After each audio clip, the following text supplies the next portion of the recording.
I'd like to call the Derry Conservation Commission meeting to order. Ask everybody to silence their cell phones, and we will start off with the Pledge of Allegiance. I pledge allegiance to the flag of the United States of America and to the republic for which it stands, one nation, under God, indivisible, with liberty and justice for all. Thank you. Emergency exits are located at the back of the room and to my right. If there's a problem or emergency in the building, please don't use the elevator. If you need help getting out of the building, please ask one of the commissioners for help. We'll start with the introduction of commissioners, starting to my right. Cheryl Holbert. Jay Hildreth. Rick Metz. Bob Spoerl. Pam Pirro. Linda Comrie. Val Connolly. Elizabeth Carver, Land Manager. And I'm the chair, Riccardo Buzzanga. We also have our town council liaison, Charles Foote, present at the meeting. First order of business we have is the approval of minutes of April 6th, 2026. Jay sent those out to you, and there is a copy here if someone needs to see them. If they're acceptable, I'll entertain a motion. Just have one correction, Mr. Chair. Yeah, Mr. Metz. On page 2, the first full paragraph is a repeat of the one prior to that, so I'd like to strike the second one on page 2.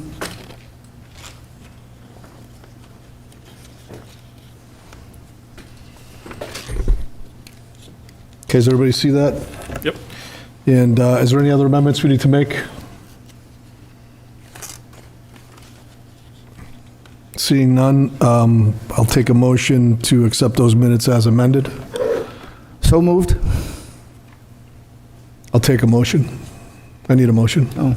You want to make a Move to motion? approve the minutes as amended. All right, is there a second? Second that. It's a first by Mr. Metz, second by Mr. Spoerl. All those in favor say aye. Aye. Opposed?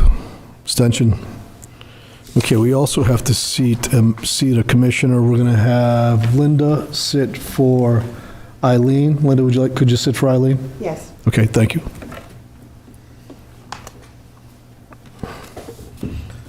Next, we have our chairs report. We're still maintaining a pretty busy schedule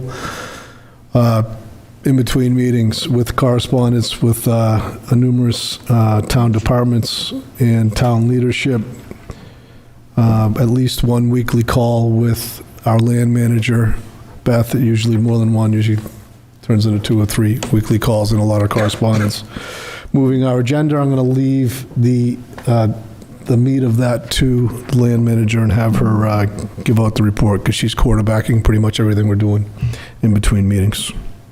As far as correspondence, we have the annual report from Rockingham County Conservation District. This is money that we send money to this group, and they're going to tell you in this report how they spend it and what they're doing. I'm going to hand it to my left.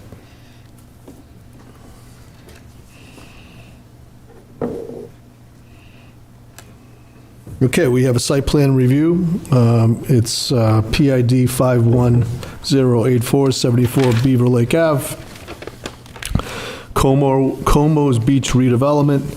This is, I think it's Brandon's second or third time here on this project. I myself have walked it twice. I know Eileen, anyone else that's here now walk it? I know Eileen walked it with me. Ricky, did you walk it with me? No, I didn't. Someone else was there. Probably James. Was it James? Who was with me that day? Was it Eileen? Yeah, so I've walked it twice. This is Como's Beach. If anyone's familiar with Beaver Lake, it used to be like a private public beach area where people in the neighborhood would go down and use this beach. It's been abandoned for, I would say, I've lived on the lake for 22 years, and it was abandoned when I got there, so it's been abandoned for a while. So it looks like Brandon has gone to DES and was back in front of the TRC with Mr. Metz recently. He's going to tell us all about it. Brandon, can you state your name for the record?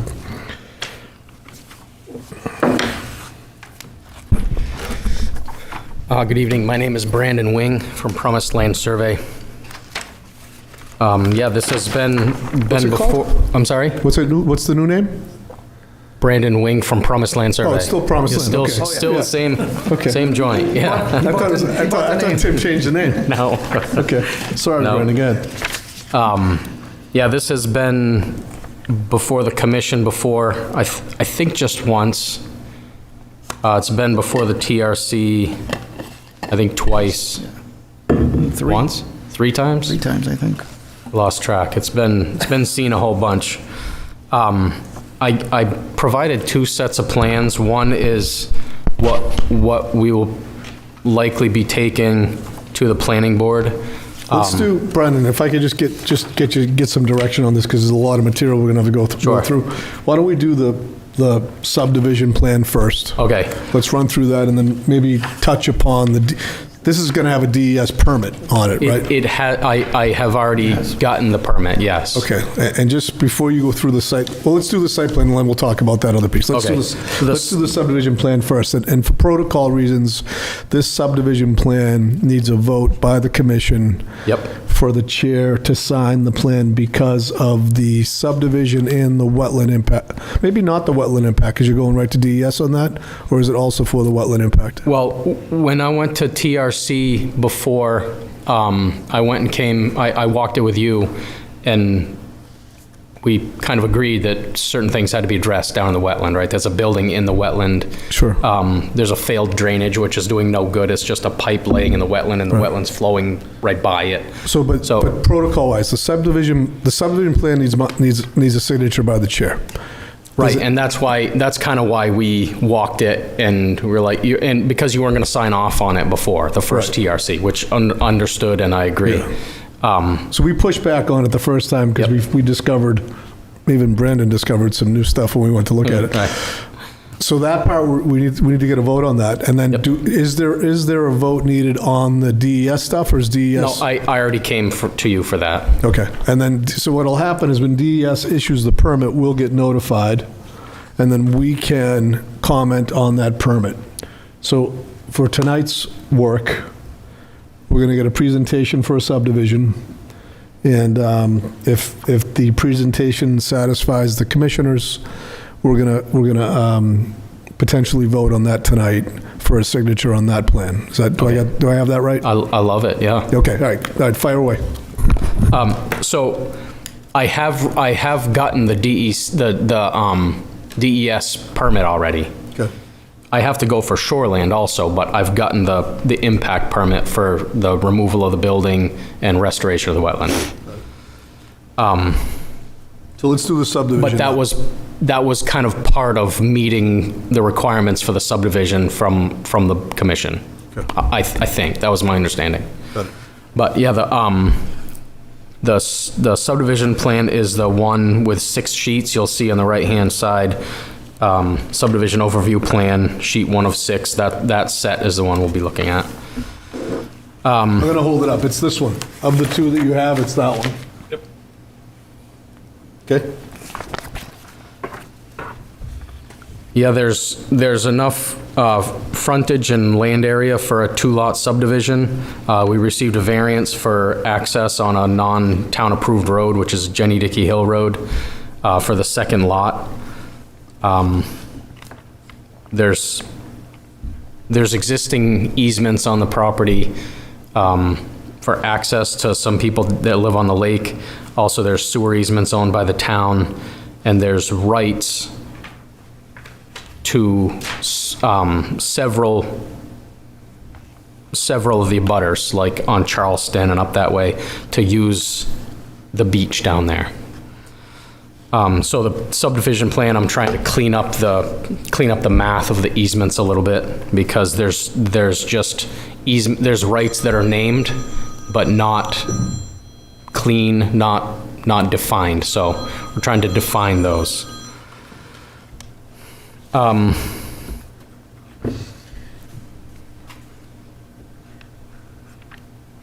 You guys probably don't necessarily care much about site distance, but we've achieved safe site distance per town regulations.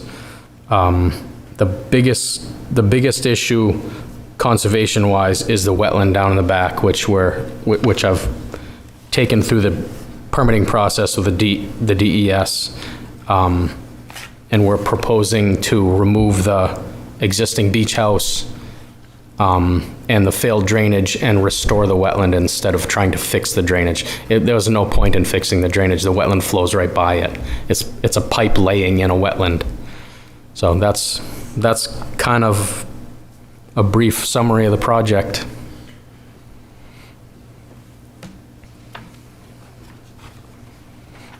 So you're taking one lot, you're dividing it into two.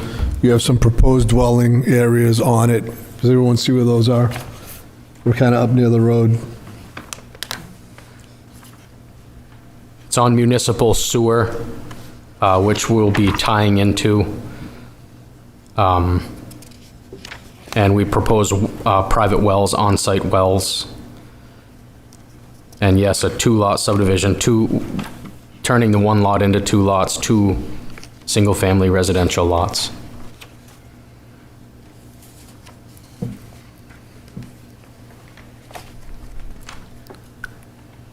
And the lake is one part of town that actually has town sewer, which is a good thing. Otherwise, the lake would be dead. Yeah, so we got that back in the 80s. They tied all the houses into the town sewer system.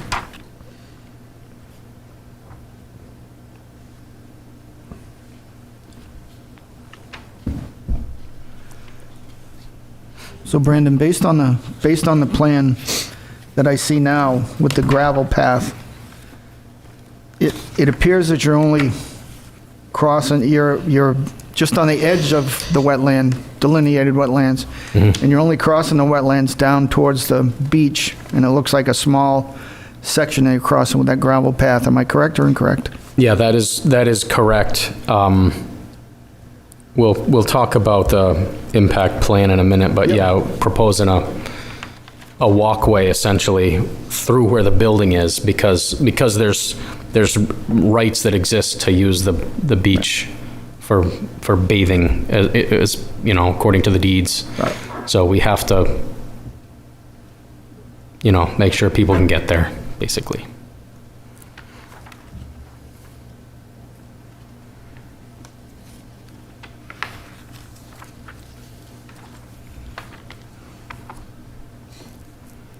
And we'd like to define where they can get there, instead of just going wherever they want through the wetland. We'd want to just define where the access would be.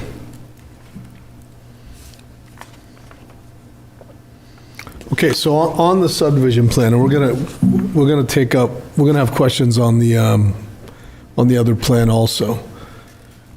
Do the commissioners want to hear about the DES project before we act on the subdivision plan? We're kind of like wearing two hats on this project. From the subdivision plan, Conservation Commission approves the subdivision or doesn't approve the subdivision. On the DES piece, we can comment to DES based on the DES permit. So DES issues the permit, we get notified that permit has been issued, and then we either choose to comment or not comment on that plan. Like, one of the comments we might want to make is that we prefer the boardwalk over the gravel pathway, or vice versa. Maybe we'll prefer it the other way.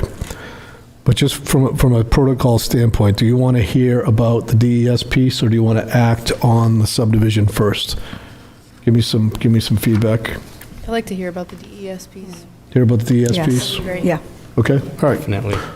Yeah, I think that's a good idea. I think it's integral to the. All right, good. So go ahead, tell us how this DES piece, so there's a building there, you're gonna take the buildings in the wetland, built in the wetland. Correct, yep. Tell us all about that, how you plan on getting rid of that building, and then how you plan on dealing with getting people down to the water. So there's obviously a building. When I delineated the wetlands, I went literally to the building corners and to the corner of pavement or whatever around it, because if it wasn't there, the wetland would continue. But there's a building, so it's not a wetland. Once you remove the building, it'll be a wetland. How are you gonna move, how do you remove the building? I'm curious. You mean like? No, just kidding. I'm not doing it personally. I got a impact permit to dredge and fill to remove the building with excavators, with equipment. It's a minimum impact, so it's less than 3,000 square feet. So like those mats, you put the mats down and then pull them back up again? How do you get an excavator down? Oh, there's a gravel access through there already that's not in the wetland, so they can actually get to the building itself. Right. And the southwest corner of the building is high, so that's not a wetland. And They can get to it without impacting wetland. Get that whole building from that corner? They don't have to go Yep. on the other side? Yep, they can get to it that way. They can pull the building out, break it, Oh, wow. remove it, whatever they need to do. But they actually have, I have a permitted impact area that they can drive in the wetland and remove all the concrete or whatever they need to, including that drainage pipe and the concrete structure. Right on sheet 1, right in the middle, you can see concrete structure with chain link fence cover. It's like a concrete box that nothing can flow into. I don't know why it's even there, but it was put there like years ago, and it's doing no good. And So- and you're gonna take all the concrete, all that Yep, whole pad's removing coming out? that, grading that out, and seeding it with a wetland mix, 2 different wetland mix seeds. Okay. So basically, that section that they're gonna impact to remove the building and that failed drainage will be restored as a wetland, except the path. But to get there, machinery can get to it without impacting the wetland, but they do have to impact the wetland where they're gonna do the work. Retrieve the building. Is that gonna be a raised boardwalk? Well, there was a lot of conversation about that at the TRC. Boardwalk sounds nice and pretty, and it would be nice, but it won't last forever, so there's gonna be a point where it'll need maintenance. So there was discussion about how would you police that? Who would maintain it? Who would pay for it? And when you do, if someone were to maintain it, it's gonna require additional wetland impact, essentially. So the conversation we had at TRC is that, and it seemed like there was consensus that people would rather just have a trail or a path through the wetland instead of a raised boardwalk. Beth, you were there, and that kind of sounded like what people were saying, I think. Yep, I agree. And Rick was there as well, so I don't necessarily disagree. I think it would be nicer looking to have a boardwalk, but less practicable and practical. Is that gonna change the wetland permit at all? I don't know. Probably, but when the building is removed, we might have to see how the wetland behaves, how it looks, what it's gonna look like. And then if I have to go back for an amended permit, then I'll do so at that point. So But if the you commission don't has to agree with it, you know. Yeah, so if you don't do the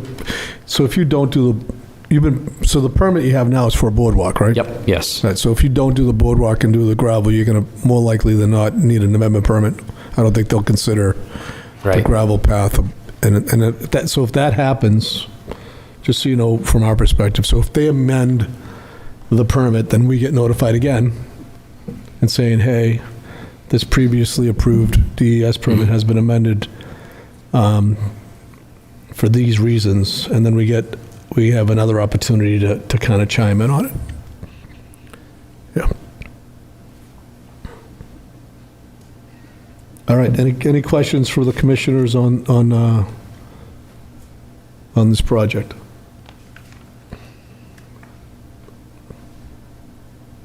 It's come a long way from when I walked it, was it 2 years ago probably, Brendan? There was snow on the ground, that's all I Yeah, so remember. it's definitely not this It was winter, cold, so it was the winter before, right? Last year maybe, or the Yeah. year before, I don't know. Year and a half ago, maybe? You're likely aware of the new DES department, the Ecological Review Committee or whatever. Ecological, it's like a new thing. Everything you take to the state, wetlands and shoreland wise and AOT wise, you have to send a packet for ecological review to look at, and they give you, it's related to the NHB, Natural Heritage Bureau. So you go online and mark out your boundaries on the data checker tool, and you send it to them, and they review it. They can no longer legally tell you if there are endangered species they can't tell me. If I work for you, they can tell you if there's endangered species on your land, but they can't tell anyone else. So they just give you like a general, you'll see on sheet 4 of that plan set, Blanding's spotted and wood turtles. Those are in the vicinity. But I happened to get this in before the law changed, and I saw where they were, and it was like 2 miles up the road. And one was like a female Blanding's turtle with a damaged eye, and it's just habitat for these turtles, but they weren't spotted on the property. My opinion is that neither a boardwalk nor a gravel trail will harm the turtles at all. I think if we were to build something so that the water was like rerouted from the wetland to a pipe or something to cross the gravel trail or whatever it would be proposed in the future, it would impound that wetland, and that whatever the dam or whatever it is, retaining wall, whatever, that would be more detrimental to turtle habitat than just a trail.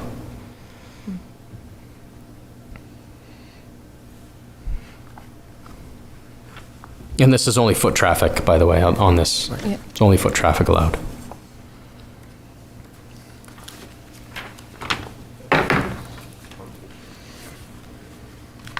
So with the recommendation from TRC against the boardwalk with long-term maintenance and stuff, and the gravel trail already kind of being positioned there, especially with access, sounds like it'd make the most sense to just continue that gravel trail after.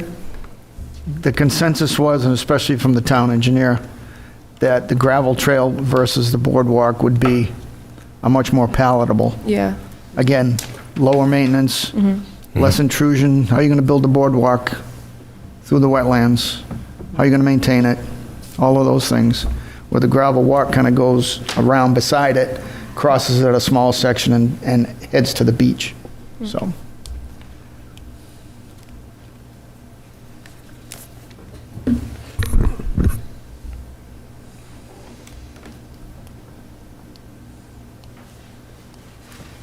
Any more comments or questions from the commission? All right, so protocol would be if it is the intent of the commission would be a motion to have the chair sign the plan, and then we take a vote on that. If anyone interested in making that motion, they may. We need a first, a second, and then a vote. Move to approve the plan and have the chair sign the plans as presented for 74 Como's Beach. Second. All right, so we have a first and a second on the floor. I'm going to ask for a roll call on this, starting to my right. Cheryl? Yes. Yes. Jay? Yes. Rick? Yes. Yes. Yes. Yes. Yes. I'm going to vote no. So there'll be, it'll be 1, 2, 6 to 3, 1. 4, 5, 6, 6, 1. 6 yeses, 1 no. Thank you. Brandon. Thank you. Thanks, Brendan.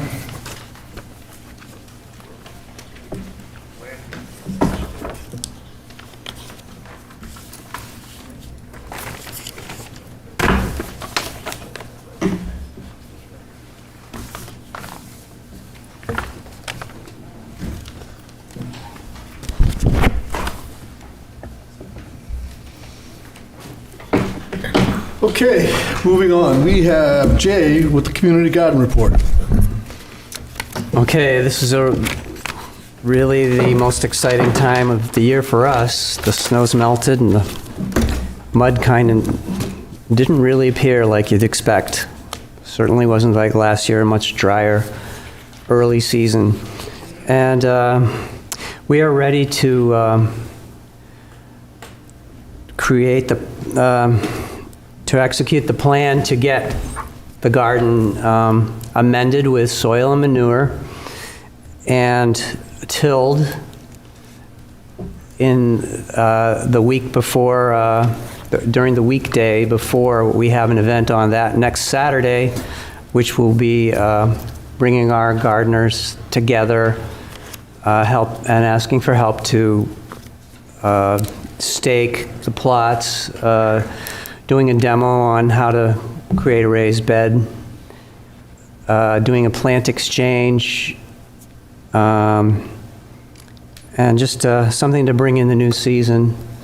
By that point, people should be able to start gardening and putting seeds and plants in. We're looking at this as being a much earlier season than last year, which was the end, literally the very end of May last year. It's much drier. I've done 2 soil squeeze tests and falls apart. Tonight going by, I did it again. Even with the rain, still the soil's breaking apart. There's not that excess moisture that would prevent us from being able to till. Now we have to get the amendments together, the manure and the fertilizer. I have procured a dump truck. He told me a 10-wheel dump truck load, which is about 275 to 300 cubic feet worth of 5 to 6 month aged manure, cow manure, right across my street. We sometimes smell the results of that. And so he is willing to take his 200 square feet trailer and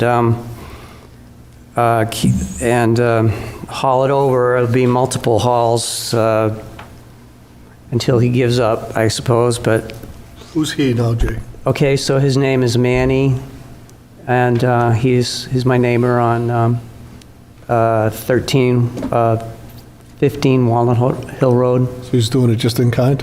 He has cows, and he's a farmer. He's just doing it as Just doing it because donation? the cows have been inside so long They've been busy? this year that the pile's extra big.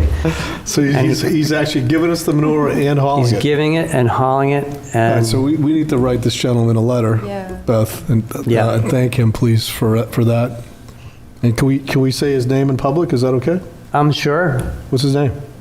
It's Manny, oh boy, what's his, he's Portuguese.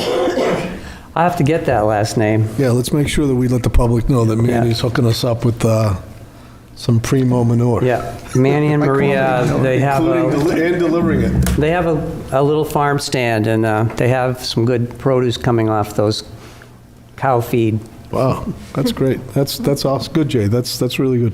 Thank you. So when it comes to the fertilizer, the gardening subcommittee had a live meeting last Monday, and it was really a good synergy that was created by meeting together. And we decided that the fertilizer, we would ask the commission to try to fund the fertilizer that was recommended. Now, I worked off of a soil test I took in the fall, and those recommendations from the soil analysis, I converted it into the entire 7,200 square feet of the garden plot.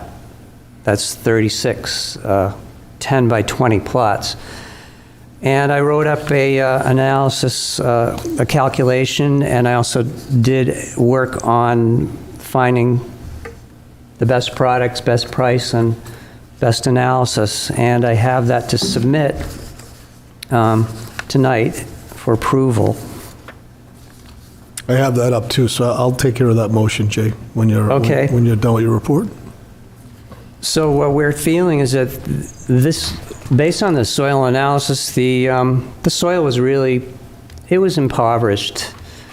You could tell it had been really gardened a lot because there was a lot of phosphorus, which accumulates year after year. People putting in various kinds of fertilizers, but the phosphorus builds up. But yet the potassium and the nitrogen and the organic matter were extremely low. So we really would like to give a nice boost to this garden. We can't let it go fallow for a year. We need to keep working it, but with the manure and these amendments, these organic amendments, we think the gardeners are going to have a real quality year. So that's it. Thank you, Jay. And thank you for all your hard work on that. That's you did a lot of work on that. So Jay has recommended 2 types of fertilizer for the gardens. And we did have a conversation before the meeting. He thinks that this will probably be not be an annual thing, right, Jay? It's going to be. We're probably not going to do this again next year. The organic part of it, the manure, yes, but maybe not The manure, yes, and we'll do an analysis in the fall, so we'll determine if there's an improvement. Okay.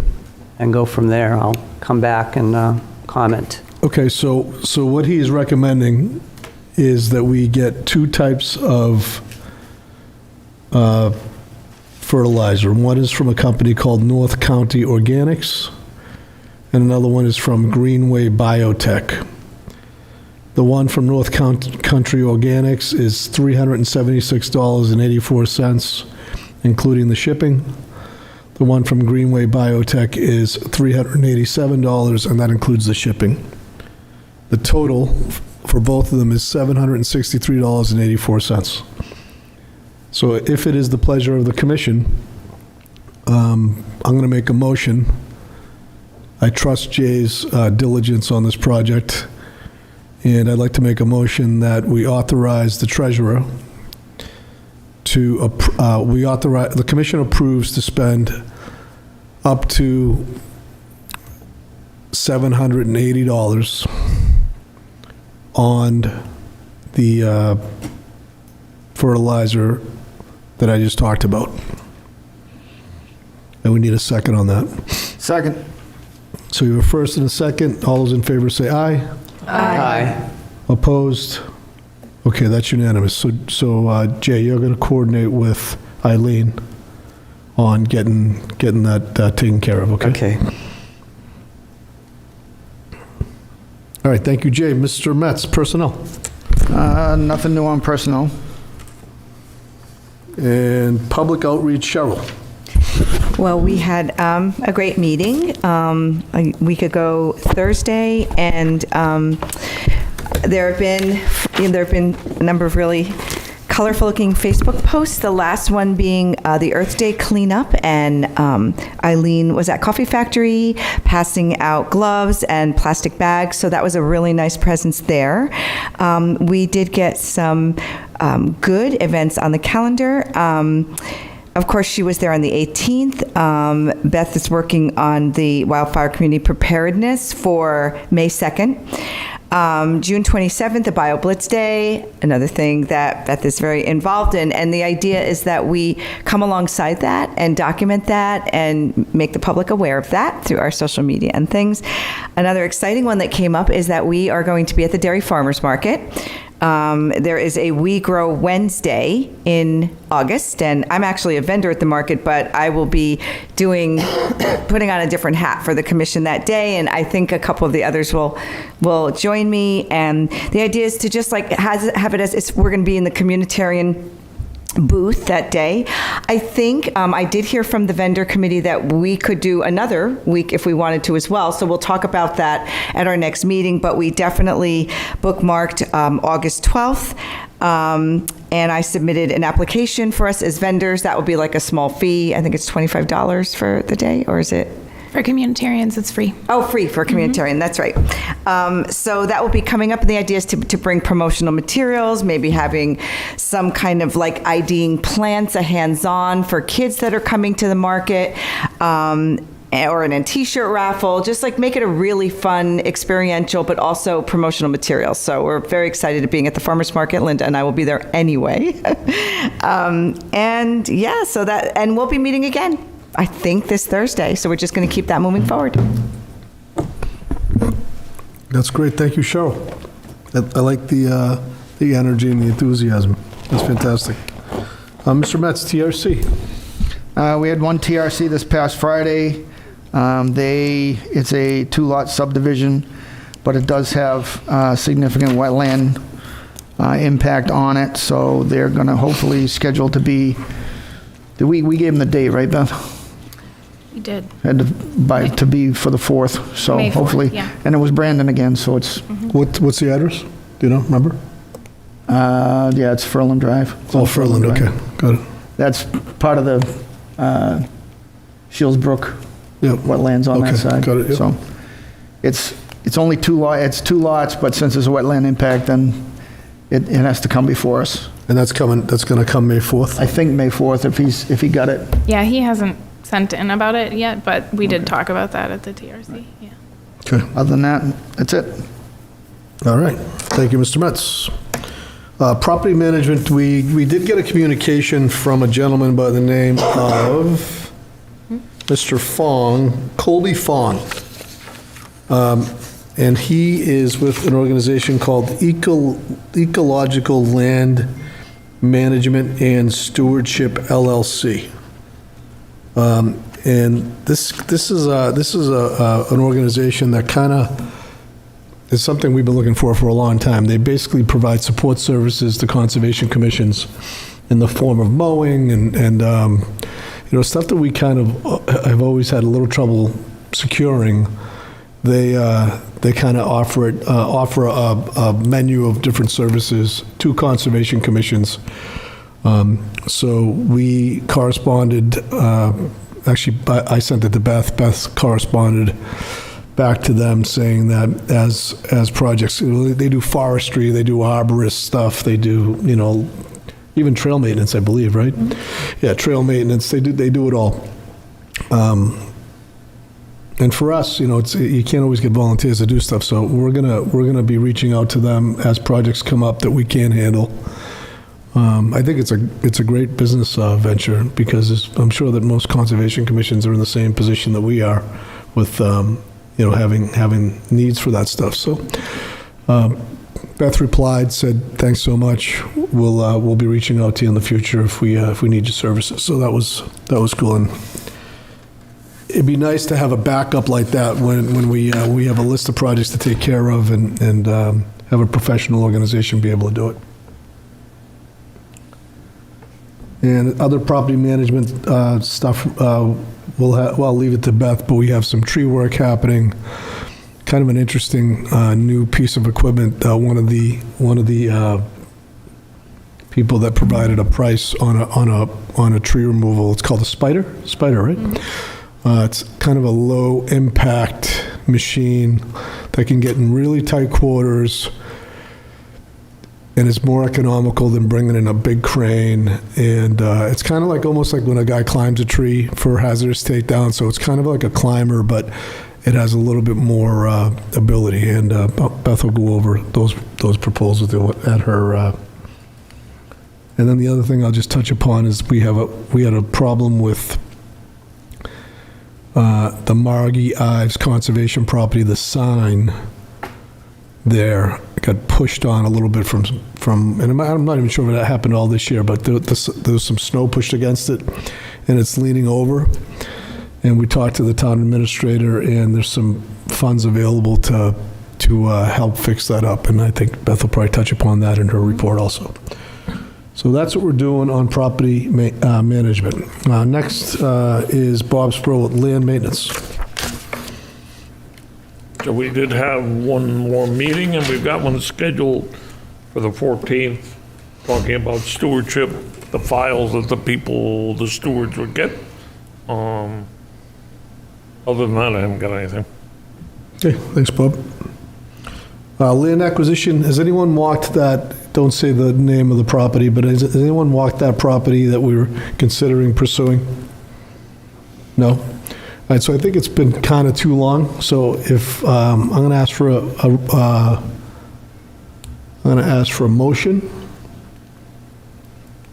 Maybe we should do that in non-public.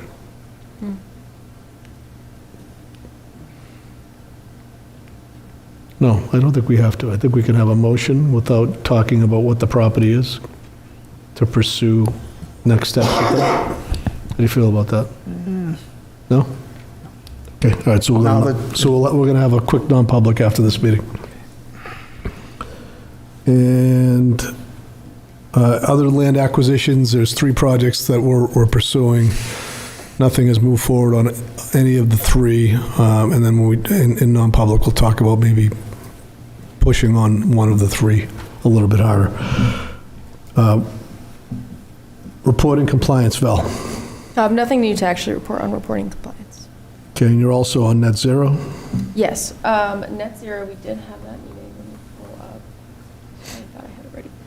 So they are continuing watching legislation, that project that they had me do some educational kind of brochure for people in terms of international energy conservation codes, efficiency codes and stuff. The state was looking to push them up to 2024 as like required for new builds. However, it kind of fell back again, so we're still in 2018.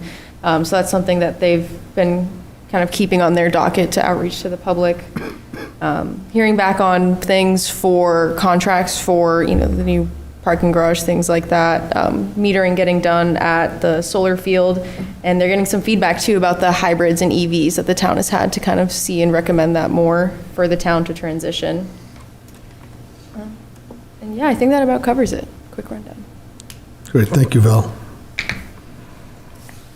This Councilor Foote, anything from the council you'd like to talk about? Town-related stuff? Yeah, real quick, Mr. Chair, thank you. So at last meeting, you had asked about more funds for conservation. I did reach out to you and the vice chair. So and, for the rest and you hit a home run. Yeah, thanks. So just for the rest of the committee, I did speak with the town administrator, and we're going to propose this year roughly $12,800 in addition to the $5,000 you normally get. That's only going to be for 3 years, and then that will go away, and I'll just resort back to the regular $5,000.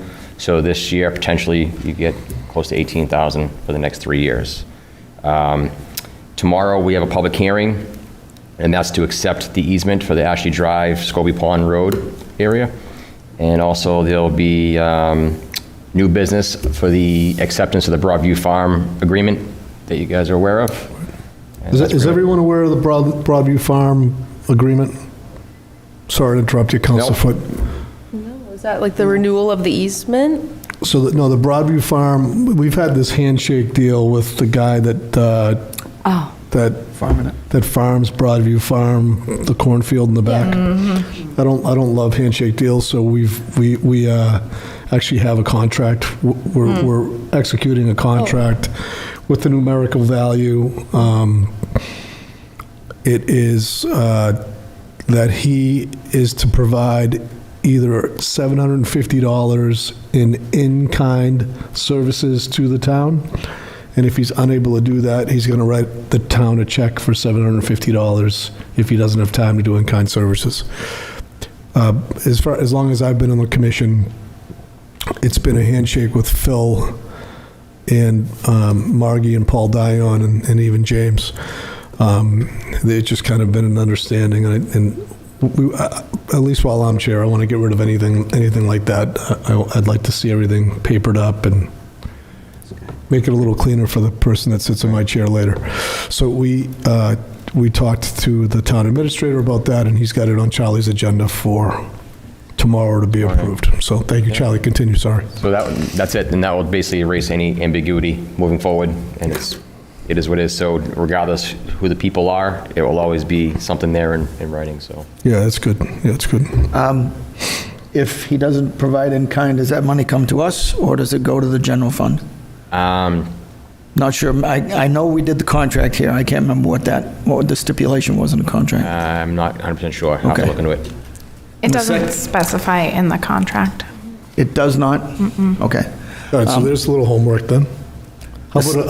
Sorry, Ricky. No, go ahead. Go ahead. How about a communication to the town administrator that when he presents it to you guys tomorrow night, that if there is funds exchanged, that those funds go into the,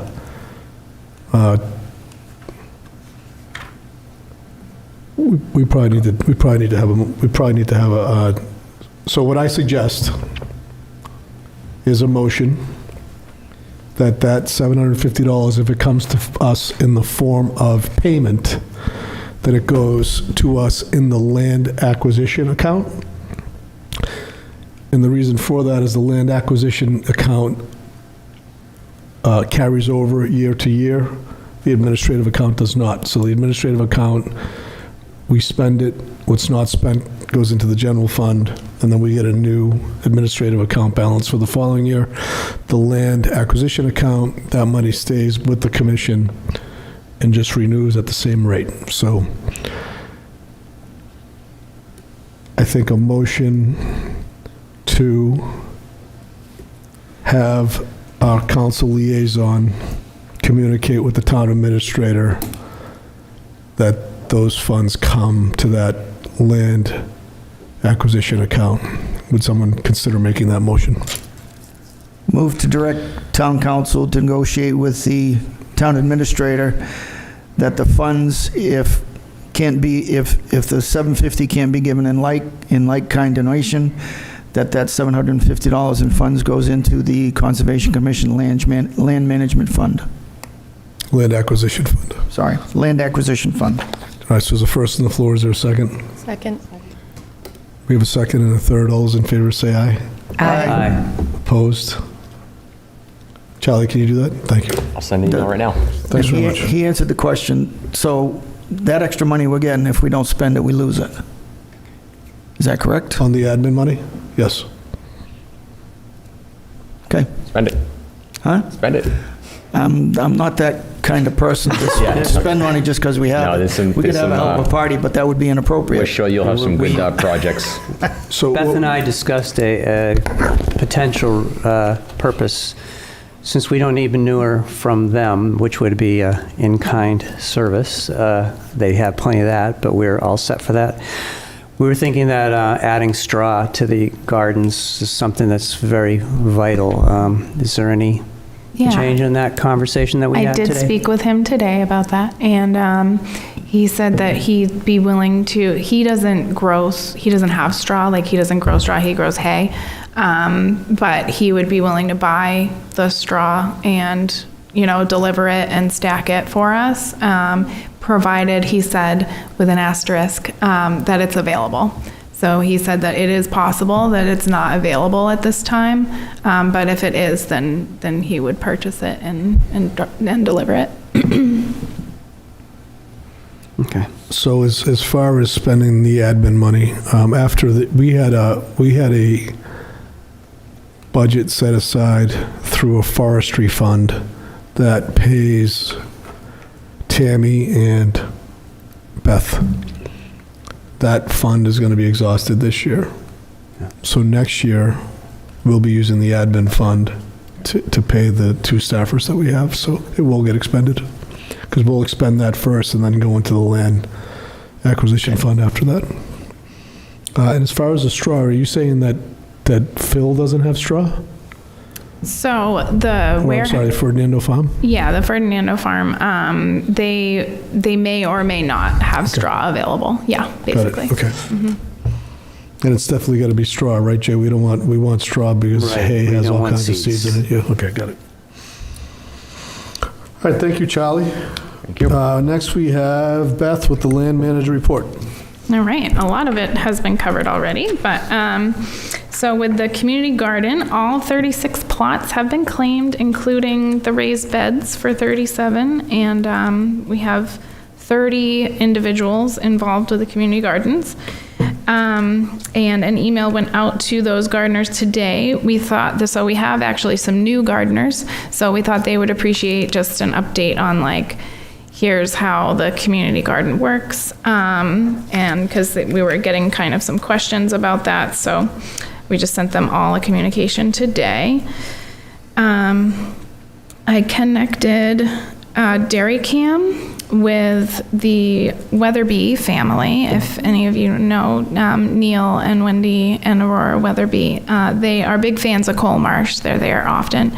And in a previous meeting with DerryCAM that Rick and I had, we discussed doing like a guided tour, like a filming a guided tour of Cole Marsh. And so we asked the Weatherbys if they would be interested in that, and Aurora raised her hand and said that yes, she would love to do that. So that is in the works. And she's the land steward at Cole Marsh. Yeah. Right. Yep. And let's see. So in addition to the farmers market, as for public outreach, Marion Garish just put out a request for community groups to participate in What's the Scoop?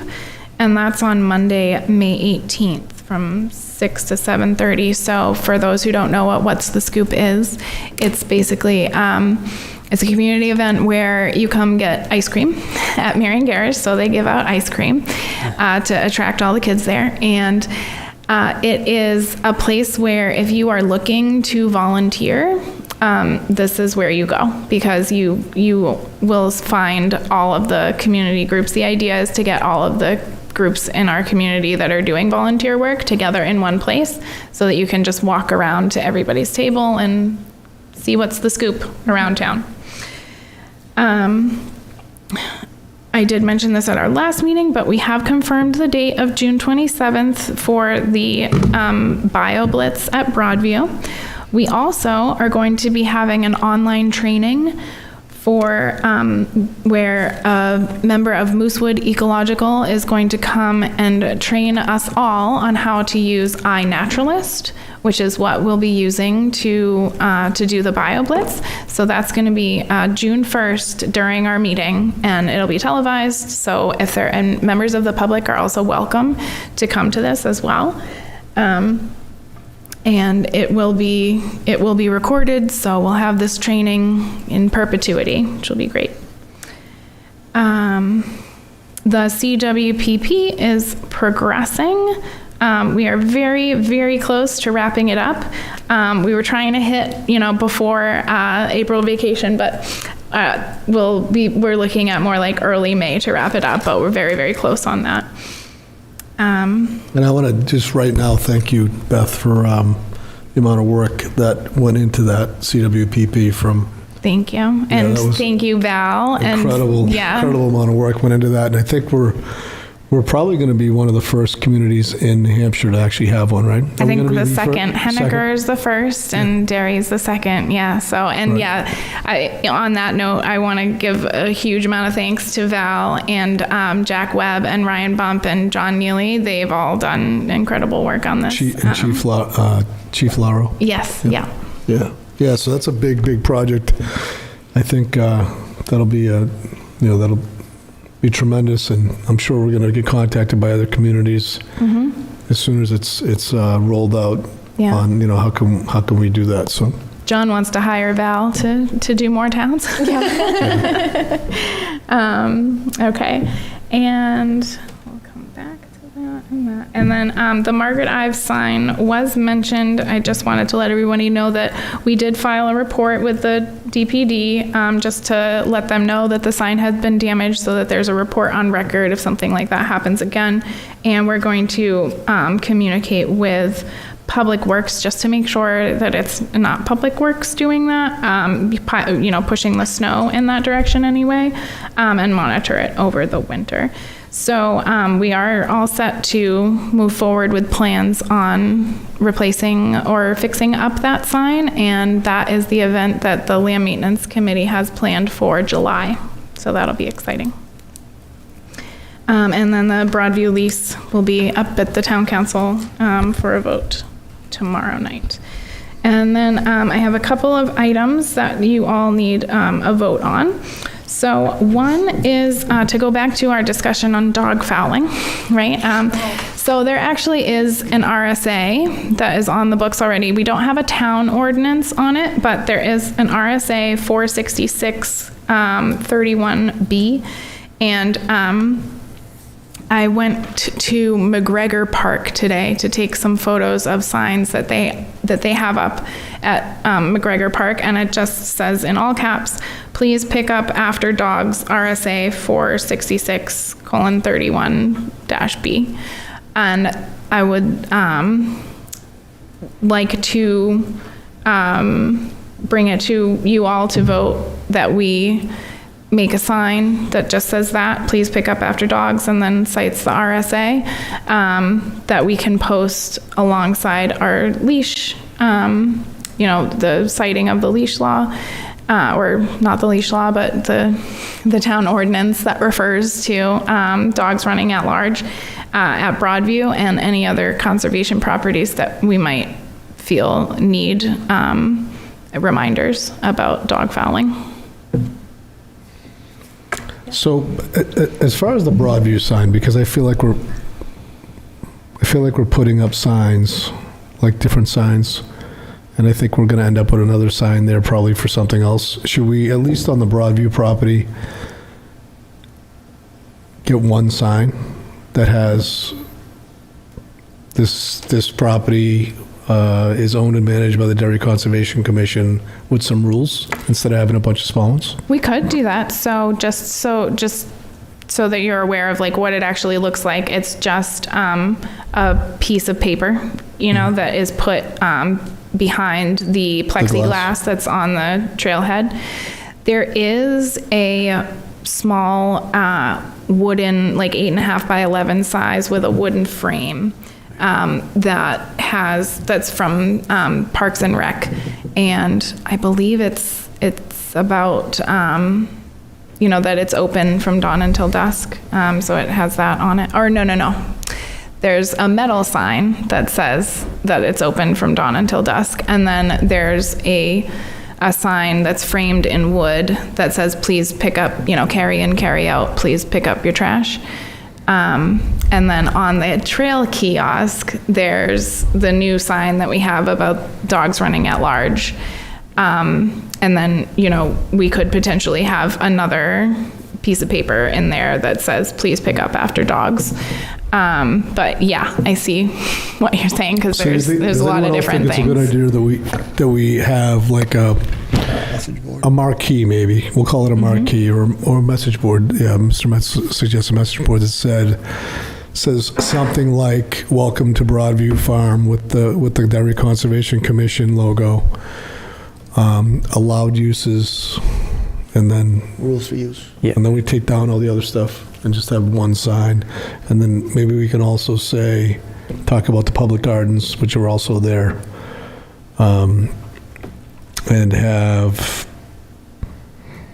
maybe have some contact info on it, like Derry Conservation. Yeah, so we want to keep in mind too that, because I think that is the dream, right, to have that on there. And we will be addressing a lot of that with the BioBlitz. So part of the grant that's provided with the BioBlitz is that Moosewood Ecological can actually do some help, can help us in designing our trailhead kiosk and putting things like that on it, which I think would be a bit of a more involved project. Like if we are trying to just put people on notice and address the dog fouling issue sooner rather than later, we can just put up a sign is a very quick thing that, we can do in an afternoon, and make a goal to, have a more detailed kind of overhaul that has the allowed uses and has a lot of things about it with a list of, what's so allowed. after the BioBlitz, do the bigger. Right. Yeah, I love the sound of that. People like the sound of that? Jay, Yes. Jay, you look like you have a... To have, nothing but negatives, Yeah. for our communications with the public, and Yeah. it would be great to have a balance. Yeah, that's what I'm thinking. I'm thinking, Say, here's the good welcome things to about- home of the town, all Yeah. that stuff. All right, so, but I do think that the BioBlitz thing needs to get in our rear view before we do that. So I don't think you need a motion. I think when we put Okay. up, yeah, everyone's nodding, right? Yeah, we're going to put up the sign about the dog fouling in the existing kiosk. So wait, yes, do that, or no, do not do that? Yes. Yeah, let's do okay. that, and then have a goal. Why don't we put it on our sheet? We didn't talk about that sheet. We probably should talk about that sheet, Beth. Sure. You want to do that before we do the tree falling Sure. stuff? Yeah. Yeah, talk about the sheet that we have and how Yes. we're managing the So we have a spreadsheet. 400 projects we got going right now. Yeah, so we have a spreadsheet where I'm trying to capture, all these little things, all these like big goals, little goals, and all the things that kind of happen in between, right? And sending that to Rick once a week so that he can review it and kind of set the priorities, right? Because, I kind of just go through and I've been, deciding myself like what looks like the most urgent thing or the next thing that needs to be worked on. So we're working on that more together so that he can set the priorities for where my time is being spent. And once we have that completely, because I think we're real close to having it done, we can include Mr. Metz in that distributions. Okay. So we're still developing so we have the spreadsheet and we have the legend. We're going to put it all in one document. So it's going to be a quick glance. This is what the Conservation Commission is working on, and this is the prioritization of what we're working on first, second, and third. So something that can be handed to a commissioner and say, or even the town administrator or you, Charlie, saying here's the 40 projects we got going, and this is the basically the urgency of some and the less urgent stuff down to our wish list that Beth uses as fill and stuff. Yep. So we're And I have a to done tab, which is a very useful done tab, memory jogger. Yeah. yeah. So Done. in our 30-minute phone calls that we have, we cover a lot of material. So this kind of gives us an opportunity to help with that. Thank you, Beth. Go ahead, continue. Yeah, great. Okay, so the last thing on my list here is a quote for tree felling at 17 Holiday Ave. So I prepared a staff report, my first staff report, so the purpose is to approve one of these 3 quotes for contractors to fell a potentially dying tree along a boundary shared between Cornelius and Farm Property and 17 Holiday Ave. I do have one that I recommend from ASC Tree Services. So just to refresh everybody's memory on the background, the residents at 17 Holiday Ave reached out to us last year with concerns about a tree limb overhanging their barn. The tree limb is attached to a tree that's on conservation property, and we provided the residents with a letter of permission to fell the tree at their own expense, and they requested financial assistance felling the tree. So with the direction from the Property Management Committee, we obtained 3 quotes from dairy-based business to have the tree felled.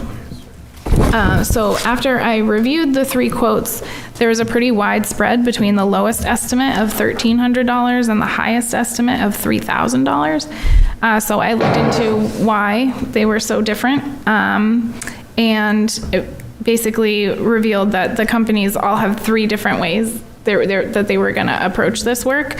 And I wanted to be sure that, I don't want to just recommend that we go with the lowest quote because it's the lowest quote. So I wanted to know how they were going to handle the work. So the highest estimate is the highest because the worker would need to climb the tree in order to remove it in pieces, and climbing poses a higher risk. So that's the highest price. The middle estimate was going to use a bucket truck, but the homeowner spoke to me and said that they do not feel comfortable having a bucket truck in their backyard for fear of ripping up their backyard, etc. And then the lowest one from ASC Tree Services Inc. We'll use an aerial tracked lift boom is the name of the machine, aka a spider. And it is smaller, lighter, and more maneuverable than a bucket truck. And it's safer for the worker than actually climbing the tree. So it's basically this pretty thin machine that, you know, they bring in. It's not a vehicle that goes on the road, right? It's just a small vehicle that they would truck in. And then that vehicle has like a remote control that you can move it through, you know, either the yard or through the woods. So it's really good for getting into tight spaces. And yeah, and it's a lot safer for the worker because they're in a stabilized machine cutting down the tree in much the same way that they might be if they were climbing the tree, but it's just a lot safer because they're not in a, you know, in a tree. So that is the one that I recommend, which also happens to be the lowest quote at $1,300. And we always do our best to try to hire Derry-based businesses when we're doing this, and all three of these are Derry-based businesses. So if we had I agree with Beth's recommendation for choosing the $1,300 one, and it's not solely because of cost. I did look at some. I looked at the machine, how it works, and I think we're probably going to be using that company quite a bit because it's a low impact machine that, you know, around homes and stuff like that. I think it's the perfect situation. So we would need a motion for $1,300 in the name of the tree services, ASC Tree Service, Inc. Move to approve $1,300 to use ASC Tree Service for tree removal on Cornelius and 17 Holiday Ave or Lane. Second. Okay, we have a first by Mr. Metz, second by Cheryl. All those in favor say aye. Aye. Any opposition? Hearing none, motion carries. Anything else, Beth? That's my last thing. Okay, nice work, Beth. Thank you. Beth's doing a lot of work.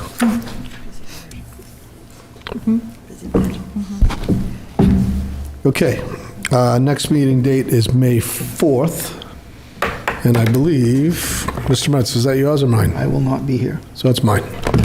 Mr. Metz won't be here. I'll be looking for someone to make motions for me. Then the proposed meeting dates have been adjusted to reflect some suggestions from the previous meeting. Everyone take a peek at those.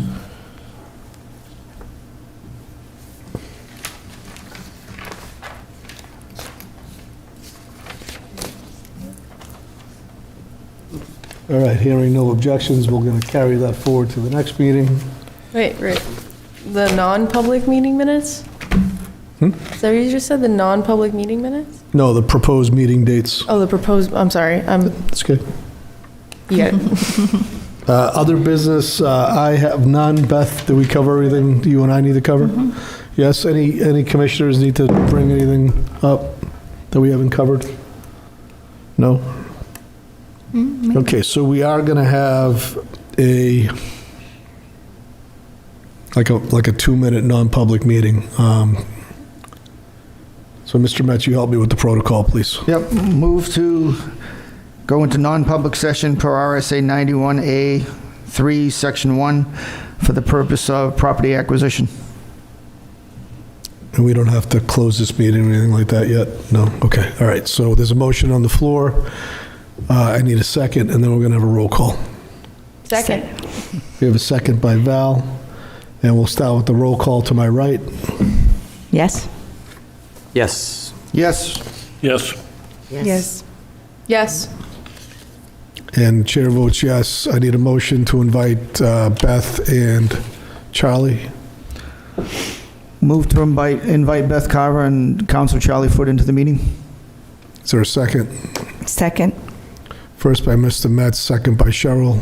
Roll call starting to my right. Yes? Yes. Yes. Yes. Yes. Yes. And the chair votes yes. We don't have to invite you, Pam, because you're an alternate. Okay, so we're in non-public.